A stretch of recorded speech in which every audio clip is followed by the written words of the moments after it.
M. Bello, l'UNDP n'a pas rompu l'alliance avec le RDPC. C'est très bien de le savoir. Ce n'est pas encore rompu. Voilà, Le préambule de la Constitution dispose que nul ne peut être contraint de faire ce que la loi n'interdit pas. Donc ils sont dans leur rôle, ils sont dans leur droit de tenir des meetings en période de pré-campagne. Il faut que ce soit clair. Bon, ben maintenant, je dois dire une chose pour le regretter. Nous avons constaté la présence, n'est-ce pas, du gouverneur, je crois que c'était du Nord, à un meeting, n'est-ce pas, du RDPC. L'extrême Nord, vous voulez dire? De l'extrême Nord, effectivement. Ce n'est pas normal. Un gouverneur est une autorité administrative. Il a astreint un devoir transpartisan, un devoir d'équité, n'est-ce pas, un devoir de neutralité. Parce que, voyez-vous, de ce qui m'est revenu, sa présence a plutôt accru, n'est-ce pas, le mécontentement, n'est-ce pas, des populations de ce côté, qui se sont posé la question pourquoi. Même si on peut comprendre qu'il est militant, n'est-ce pas, du RDPC, mais le moment est mal choisi pour aller à un meeting du RDPC quand on est en période de pré-campagne, et même si on est en campagne. Parce que là, maintenant, on est en concurrence, les candidats sont en concurrence, le fait d'y aller, n'est-ce pas, le fait d'aller uniquement à un meeting du RDPC, c'est clair que ça va produire l'effet inverse escompté. Puisque les gens vont se dire, là, le voilà, quelles que soient les décisions qu'il va prendre, on va trouver qu'il est partisan. Bon, de la même manière, n'est-ce pas, on a signalé la présence des véhicules CA, n'est-ce pas, à un meeting de l'UNDP. Bon, je suppose peut-être que c'est la première fois qu'on voit cela, contrairement à l'autorité administrative, qui chaque fois partout sur l'ensemble du territoire national, cette autorité se croit obligée d'aller au meeting du RDPC. Donc, vivement que l'UNDP, n'est-ce pas, essaie de corriger cela. Parce que quand vous avez un véhicule administratif, quand vous avez un véhicule CA, c'est pour l'utiliser dans le cadre de l'exercice de vos fonctions. C'est-à-dire, vous pouvez laisser ces véhicules, prendre leur véhicule privé et accompagner, n'est-ce pas, la délégation de l'UNDP. Bon, mais moi, ce que je vais dire, c'est quoi? C'est qu'il est tout à fait normal que vous soyez avec quelqu'un hier et que demain vous soyez plus avec lui. La vie politique, c'est un choix. C'est un choix. Si dans le cadre d'une alliance, vous vous rendez compte que celui qui préside aux destinées du pays et qui est censé faire respecter cette alliance que vous avez signée avant, qu'il ne le fait plus, c'est tout à fait normal que vous vous détachez. C'est tout à fait normal. Ce n'est pas seulement au Cameroun.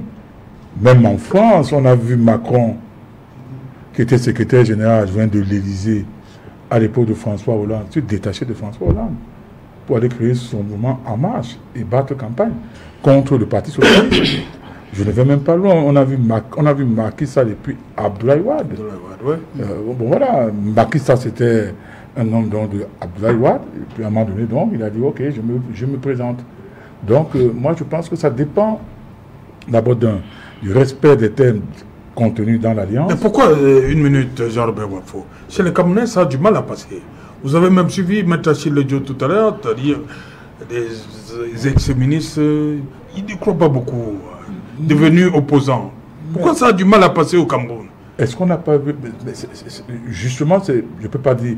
Je n'irai pas jusqu'à dire que c'est une question d'éducation politique, mais je dis il incombe aux hommes politiques, n'est-ce pas, de savoir mieux s'exprimer, de savoir faire passer mieux leur message.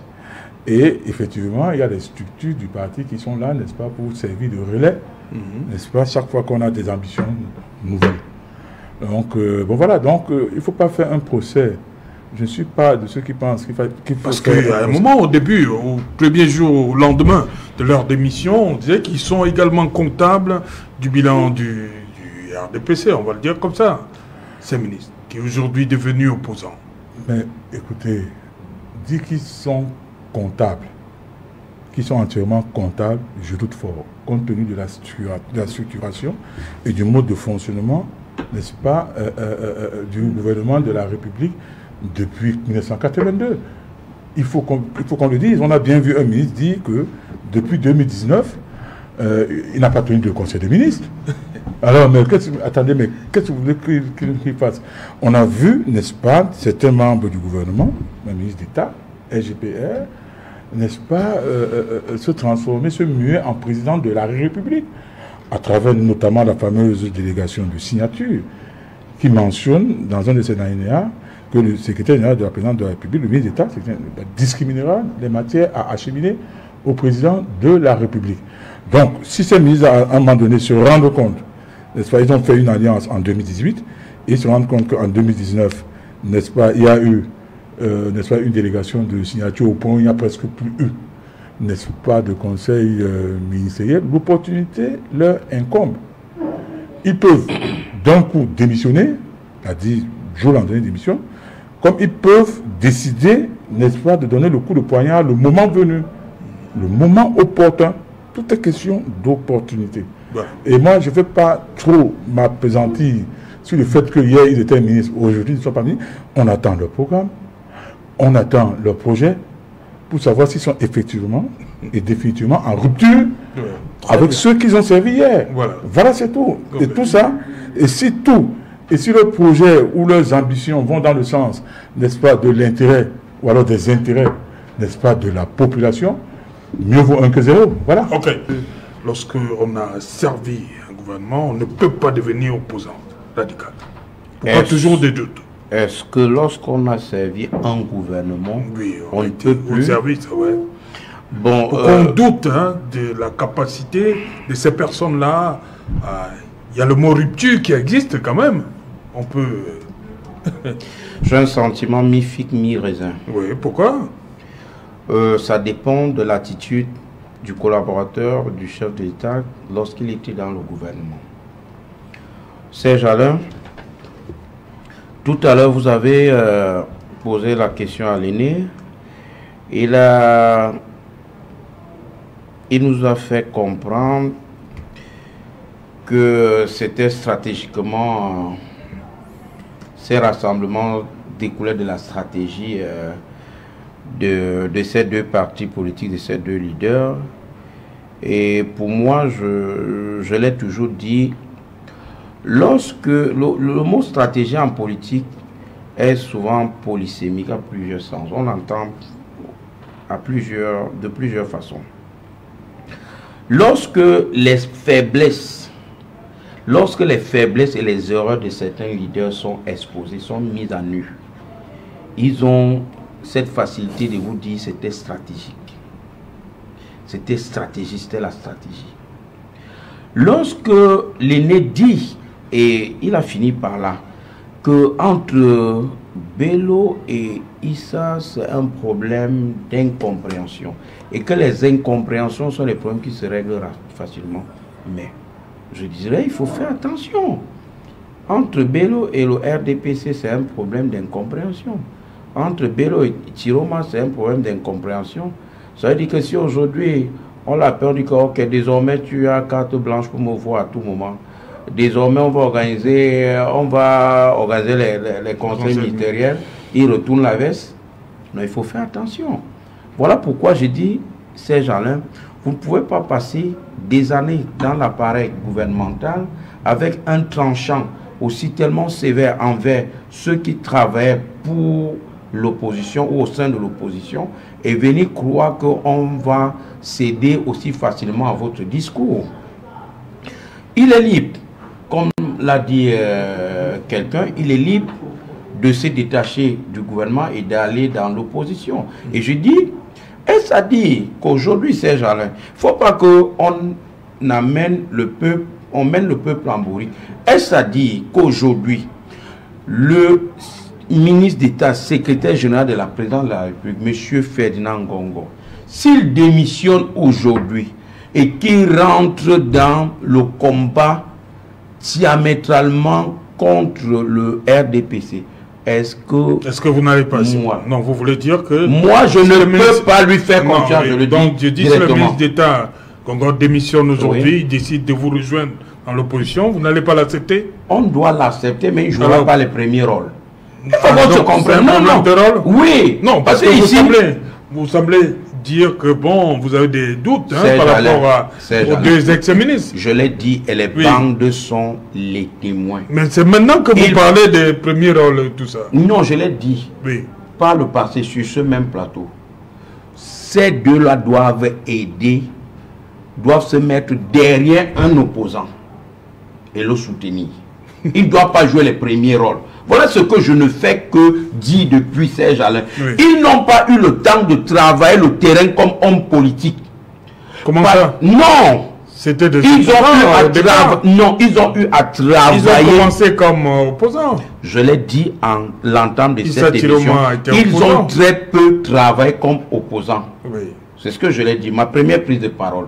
Ils ont très peu travaillé comme opposants. Ils ont passé tout le reste de leur temps à travailler comme des partis alliés. Ça veut dire que même la stratégie sur le terrain était des stratégies des alliés. Aujourd'hui, ils redoublent d'ardeur pour se montrer absolument comme celui-là qui porterait la tunique de l'opposant et le vrai opposant. Nous disons que moi, je n'interroge pas leur degré d'opposition ou d'opposant. Je dis, s'ils doivent démontrer qu'ils sont redevenus, je dis bien redevenus des opposants, sur les 11 candidats contre celui du RDPC, qu'ils aillent soutenir un et dire, allez-y, nous vous soutenons, mais pas jouer les premiers rôles. Serge Alain, ils ont travaillé le terrain en tant qu'homme politique de l'opposition quand. Maintenant, je vous ai dit, c'est un galop d'essai qui apparemment leur réussit. Je maintiens mes propos. Ils ont été complices, directs ou indirects, des souffrances et des malheurs du peuple du septentrion. Si aujourd'hui, le nombrilisme politique leur sourit, tant mieux. Si aujourd'hui le slogan selon lequel il faudrait que le pouvoir retourne dans le Grand Nord, c'est ce que veulent absolument nos frères de cette partie du pays, tant mieux, c'est-à-dire n'importe qui pouvait ou pourrait venir malgré son, je veux dire, son actif ou son passif aussi sombre, venir vous présenter n'importe quel projet et vous valider. Est-ce que nous avons dit, ça c'est pour rectifier le grand frère maître Jean-Robert, le maire Jean-Robert, je n'ai jamais dit ici qu'ils sont entièrement comptables. Ils sont comptables du résultat ou alors de ce que le RDPC peut présenter aujourd'hui comme bilan.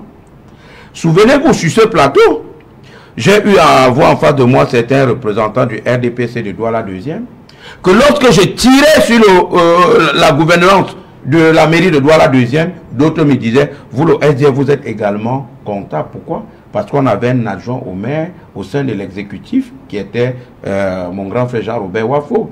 Mais nous leur disons, nous ne pouvons pas être comptables de ce que vous dites parce que toute la direction, tout l'exécutif était inféodé à une seule personne qui est là, qui fait de Douala 2e sa maison. Vous n'avez qu'à voir les cris des peuples de Douala 2e, des populations de Douala 2e, avec toute cette mafia foncière qui se passe là-bas.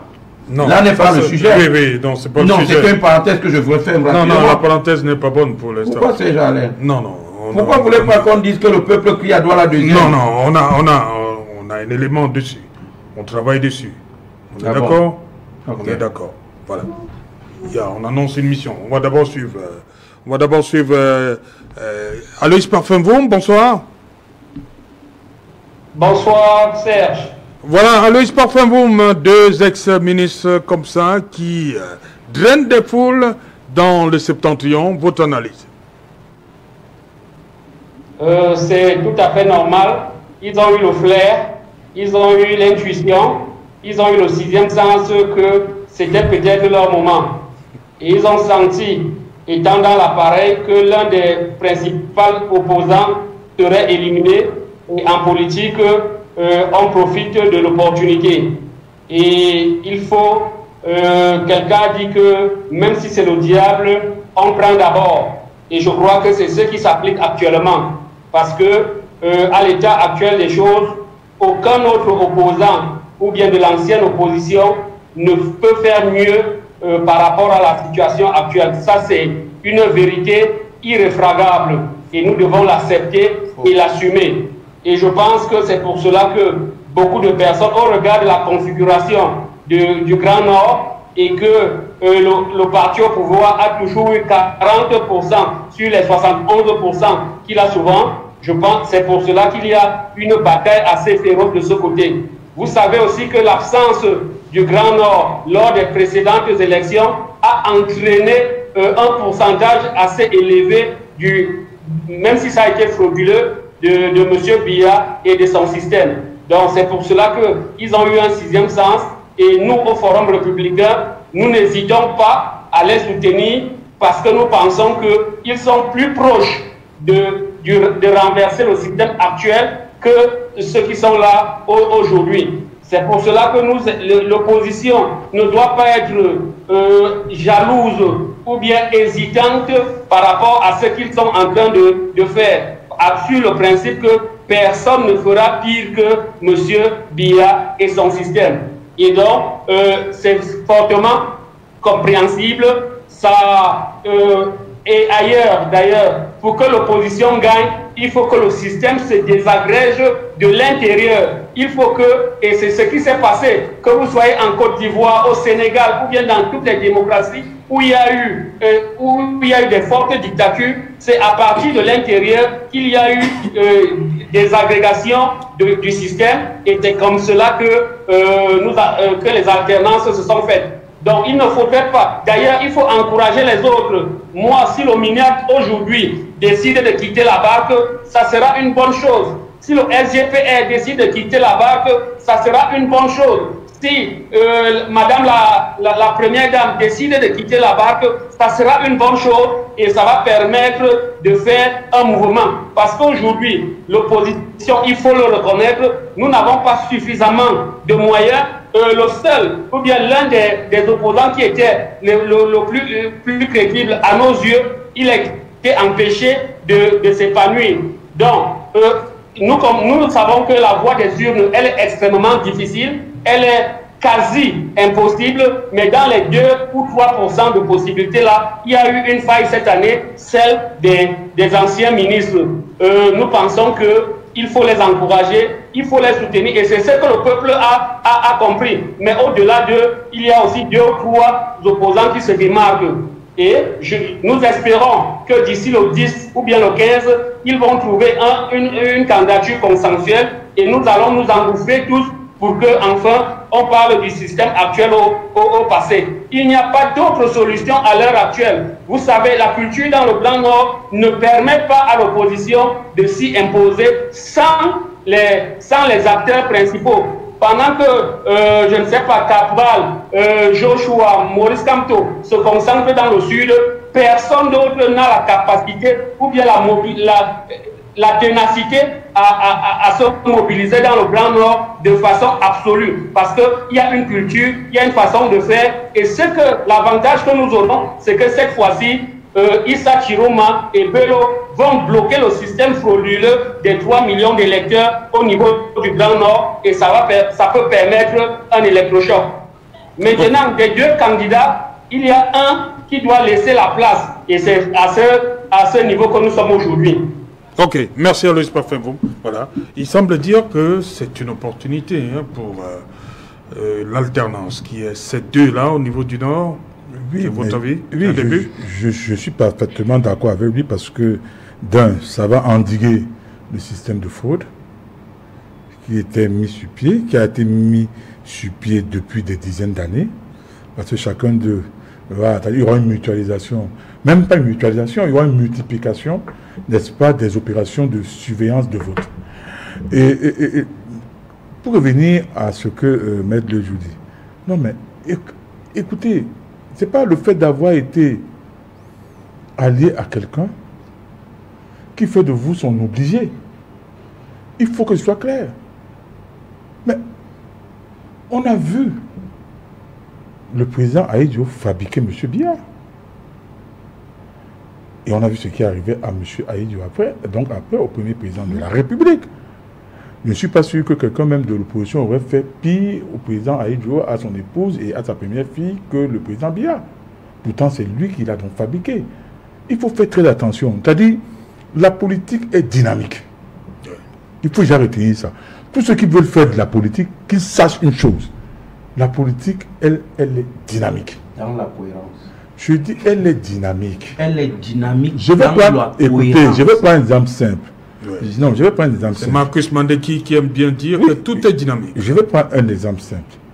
Quand il a fallu débarquer Hitler, les communistes étaient les adversaires, n'est-ce pas, des Occidentaux, non?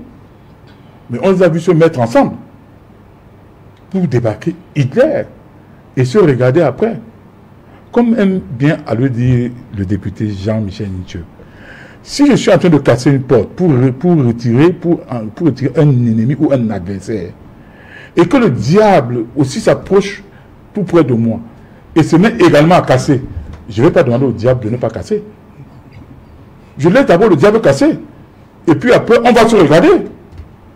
Pour dire, bon, maintenant, là, c'est comment? Mais, je vous dis, c'est le roi Nietzsche qui n'a de cesse de me dire cela. Et c'est la réelle politique.